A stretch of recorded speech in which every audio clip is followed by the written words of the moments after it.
So with modern technology, we can now actually do genetic testing. And it used to be that we used to think that genes are basically fixed, and once we inherit our genes, we can't do anything about it. But now we know that epigenetic expression of these genes can be modified. So it is actually good news, because it means that if we inherit genes that are not necessarily conducive to healthy lifespan, we can actually alter the expression of these genes. So therefore, it becomes very important and valuable to do genetic testing. There are thousands and thousands of genes. There are more than 20,000 genes that we inherit. Only about 6,000 of them are actionable, or basically are transcribing genes, which means that they actually are involved in the synthesis of proteins, which play a part in our metabolism and our health. So of course, we don't even want to test for all 6,000 genes or the entire genome, because that will be not necessarily actionable for everybody, but we can focus on specific genes that are involved in specific diseases. So here I will talk about the most important genes that we test for, and then what we can do about the results. So the first set of genes that I want to talk about is basically involved in the development of chronic diseases. So this is HLA related genes. So HLA stands for human leukocyte antigen, and there is a whole group of genes, or a family of genes, that is basically involved in the development of long-term chronic diseases, autoimmune diseases, rheumatoid arthritis, lupus, ankylosing spondylitis, type 1 diabetes, psoriasis, psoriatic arthritis, and many other diseases. So whenever people inherit mutations or polymorphism or alterations in this family of genes, which is HLA-DQ, HLA-DPDR, and B27, and many others, then they are going to be at risk for development of these diseases. So how common are these mutations in general population? About 25 to 30% of the population has at least some degree of polymorphism or mutations in the HLA related family genes. So it means that our about 25 to 30% of the population is at risk of developing these diseases. Now, if we inherit these genes, does it mean that we are guaranteed to develop any of these diseases?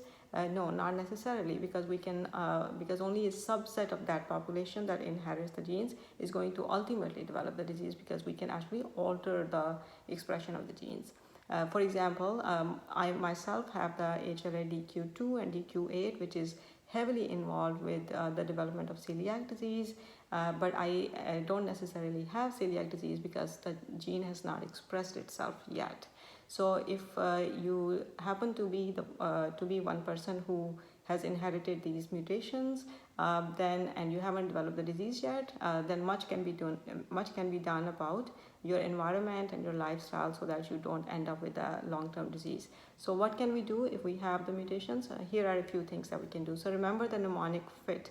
So in FIT, FIT basically comprises of all the triggers that are going to enhance the expression of these genes, and these have to do with the lifestyle. So F stands for foods. So there are certain foods that are going to trigger the expression of the genes. For example, in case of HLA-DQ2 and HLA-DQ8, it is basically gluten and wheat that is going to tremendously increase the expression of this genetic mutation. So, and there are many other foods that act on other genes. So we can always try to identify those triggers and do the food sensitivity test and challenge test and see which foods are basically triggers for you.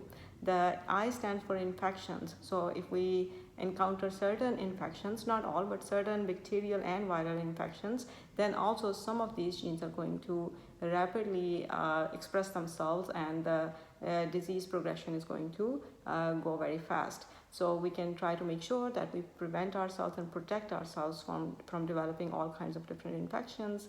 And if we happen to be those people who have the genetic mutations, then we do take precautions.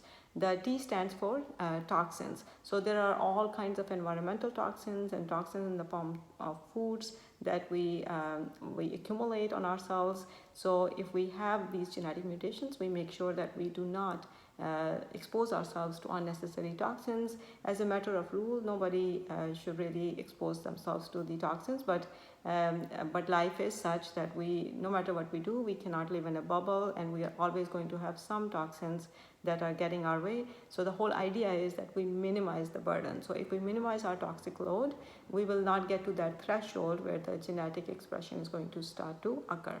So that is how we basically can mitigate the expression of the HLA related genetic mutations, and we don't develop those chronic diseases which can be quite detrimental and crippling and can tremendously alter the quality of our lives. So that is as far as the HLA group of genes is concerned.